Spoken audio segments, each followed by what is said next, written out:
ចាប់ពីសតវត្សទី16ប្រទេសមហាអំណាចនៅអឺរ៉ុបបានប្រជែងគ្នាក្នុងការពង្រីកដែនដីអាណានិគមរបស់ខ្លួននៅស្ទើរតែគ្រប់ទីកន្លែងនៅទូទាំងពិភពលោកមហាអំណាចអាណានិគមអឺរ៉ុបដំបូងគេគឺមានអេស្ប៉ាញនិងប៉ុកទុយហ្គាល់ហើយបន្តមកទៀតមានហូឡង់បារាំងនិងអង់គ្លេសប៉ុកទុយហ្គាល់និងអេស្ប៉ាញបានចាប់ផ្ដើមពង្រីកអាណានិគមនៅក្នុងទ្វីបអាមេរិកនៅក្រោយពេលដែលគ្រីស្តូហ្វកូឡុំបានរកឃើញទ្វីបនេះនៅចុងសតវត្សទី15អាណានិគមរបស់អេស្ប៉ាញនិងប៉ុកទុយហ្គាល់នៅក្នុងទ្វីបអាមេរិកបានបន្សល់ទុកនៅស្លាកស្នាមរហូតមកទល់នឹងសព្វថ្ងៃដែលគេឃើញថាបណ្ដាប្រទេសស្ទើរតែទាំងអស់នៅអាមេរិកកណ្ដាលនិងអាមេរិកឡាទីនចាប់តាំងពីមិចស៊ិករហូតទៅដល់អាហ្សង់ទីនសុទ្ធសឹងតែជាប្រទេសនិយាយភាសាអេស្ប៉ាញចំណែកឯប្រេស៊ីលវិញដែលមានដែនដីលាតសន្ធឹងស្ទើរតែពាក់កណ្ដាលទ្វីបអាមេរិកឡាទីននោះគឺជាប្រទេសនិយាយភាសាប៉ុកទុយហ្គាល់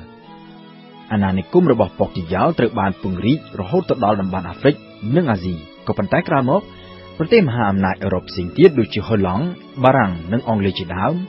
ក៏បានលេចមុខឡើងដែរហើយនៅទីចុងបញ្ចប់ការប្រកួតប្រជែងនៅដើមដែនដីអាណានិគមគ្នាបានកាប់មានឡើងរវាងមហាអំណាចអឺរ៉ុបដ៏ធំពីរគឺបារាំងនិងអង់គ្លេសការប្រកួតប្រជែងគ្នាដែលបានបណ្ដាលឲ្យផ្ទុះទៅជាសង្គ្រាមរវាងមហាអំណាចទាំងពីរនៅចន្លោះពីឆ្នាំ1756ដល់ឆ្នាំ1763ដែលគេឲ្យឈ្មោះថាជាសង្គ្រាម7ឆ្នាំនៅទីបំផុតទៅបារាំងត្រូវទទួលបរាជ័យហើយអង់គ្លេសក៏បានក្លាយទៅជាមហាអំណាចអាណានិគមដ៏ធំជាងគេបង្អស់នៅលើពិភពលោកនាសម័យកាលនោះនៅទ្វីបអាមេរិកចក្រភពអង់គ្លេសគ្រប់គ្រងទឹកដីអាមេរិកខាងជើងស្ទើរតែទាំងមូលហើយក្រោយមកទៀតក្រៅពីសហរដ្ឋអាមេរិកទទួលឯករាជ្យទៅហើយក៏ដោយក៏អង់គ្លេសនៅតែបន្តគ្រប់គ្រងទឹកដីមួយចំណែកធំនៅអាមេរិកខាងជើងដដែលជាពិសេសគឺគ្រប់គ្រងដែនដីដ៏ធំធេងរបស់កាណាដានៅអាហ្វ្រិកអង់គ្លេសបានកាន់កាប់ទឹកដីស្ទើរតែពាក់កណ្ដាលគឺនៅប៉ែកខាងកើតចាប់តាំងពីអាហ្វ្រិកខាងត្បូងរហូតទៅដល់អេស៊ីបព្រមទាំងឆ្លងចូលទៅដល់ប៉ាឡេស្ទីននៅក្នុងតំបន់ដាបូពៀនៅអាស៊ីអង់គ្លេសកាន់កាប់ប្រទេសឥណ្ឌាភូមាម៉ាឡេស៊ីប្រូយណេហុងកុងអូស្ត្រាលីនិងនូវែលសេឡង់គិតមកត្រឹមដើមសតវត្សទី20អង់គ្លេសគឺជាអាណាចក្រដែលមានប្រជាជនសរុបប្រមាណជាជិត460លាននាក់ពោលគឺប្រមាណជា 20% នៃប្រជាជនសរុបនៅទូទាំងពិភពលោកនៅពេលនោះហើយដែនដីរបស់ចក្រភពអង់គ្លេសនៅពេលនោះមានផ្ទៃក្រឡាសរុបរហូតដល់ទៅជាង33លានគីឡូម៉ែត្រក្រឡាពោលគឺប្រមាណជា 25% នៃដែនដីគោកសរុបនៅទូទាំងពិភពលោកហើយលាតសន្ធឹងពីចុងម្ខាងរហូតដល់ចុងម្ខាងទៀតនៃភពផែនដីដែលគេឲ្យឈ្មោះថាជាអាណាចក្រដែលព្រះអាទិត្យមិនដែលអស្តង្គត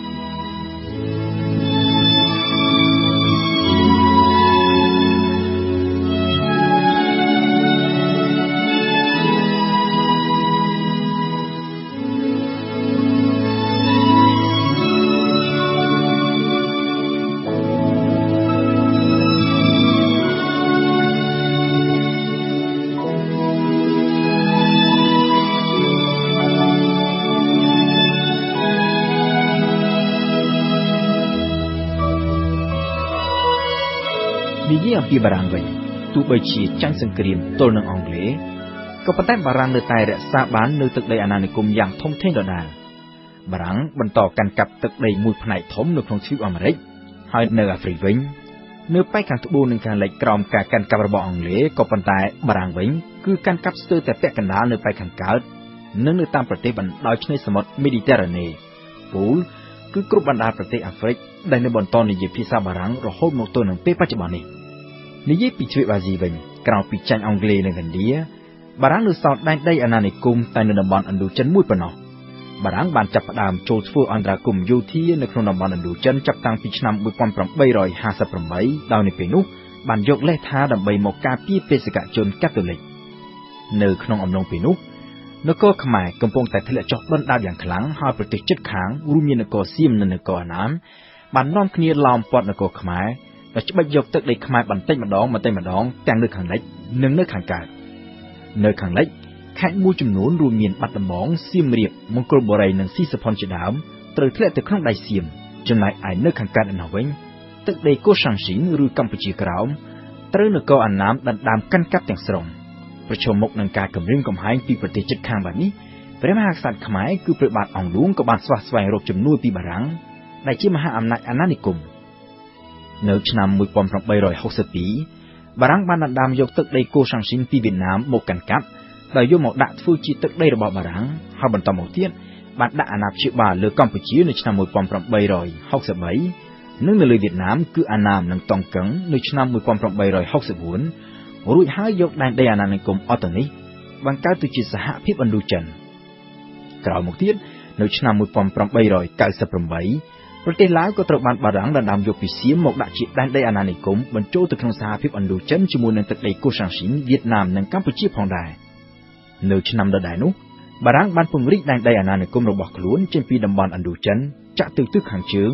ដោយដណ្ដើមយកខេត្តមួយចំនួននៅប៉ែកខាងត្បូងប្រទេសចិនមកកាន់កាប់ដើម្បីជាការប្រជែងជាមួយនឹងចក្រភពអង់គ្លេសដែលកាន់កាប់កោះហុងកុងនិងប៉ុកទីហ្គាល់ដែលកាន់កាប់ដែនដីម៉ាកាវក៏ប៉ុន្តែនៅក្នុងការប្រកួតប្រជែងដណ្ដើមដីអាណានិគមគ្នានៅពេលនោះបារាំងនិងអង់គ្លេសបានចុះកិច្ចព្រមព្រៀងគ្នាមួយដើម្បីបែងចែកដែនឥទ្ធិពលគ្នាទាក់ទងទៅនឹងនគរសៀមយោងតាមកិច្ចព្រមព្រៀងចុះឆ្នាំ1896បារាំងបានព្រមព្រៀងជាមួយអង់គ្លេសថានឹងទុកឲ្យនគរសៀមនៅជាប្រទេសឯករាជ្យដើម្បីធ្វើជាតំបន់ទ្រនាប់រវាងដែនដីអាណានិគមអង់គ្លេសដែលមានភូមានិងម៉ាឡេស៊ីនិងដែនដីអាណានិគមបារាំងគឺសហភាពឥណ្ឌូចិនហើយដូច្នេះហើយបានជានៅពេលនោះនគរសៀមបានរួចផុតពីអាណានិគមទាំងរបស់បារាំងនិងអង់គ្លេសក៏ប៉ុន្តែយោងតាមកិច្ចព្រមព្រៀងបារាំងអង់គ្លេសឆ្នាំ1896នោះអង់គ្លេសបានកាត់យកខេត្តមួយចំនួននៅប៉ែកពីរយប់នៃនគរសៀមប្រគល់ទៅឲ្យភូមាវិញហើយខេត្តប៉ែកខាងត្បូងនគរសៀមក៏ត្រូវបានកាត់យកទៅដាក់បញ្ចូលនៅក្នុងដែនដីម៉ាឡេស៊ីរបស់អង់គ្លេសផងដែរចំណែកនៅឯប៉ែកឦសាននៃនគរសៀមវិញខេត្តមួយចំនួនដែលសៀមបានដណ្ដើមយកពីខ្មែរកាលពីមុនត្រូវបានបារាំងកាត់យកមកឲ្យខ្មែរវិញគឺខេត្តមលូព្រៃនិងទន្លេរពៅនៅឆ្នាំ1904និងខេត្តបាត់ដំបងនិងសៀមរាប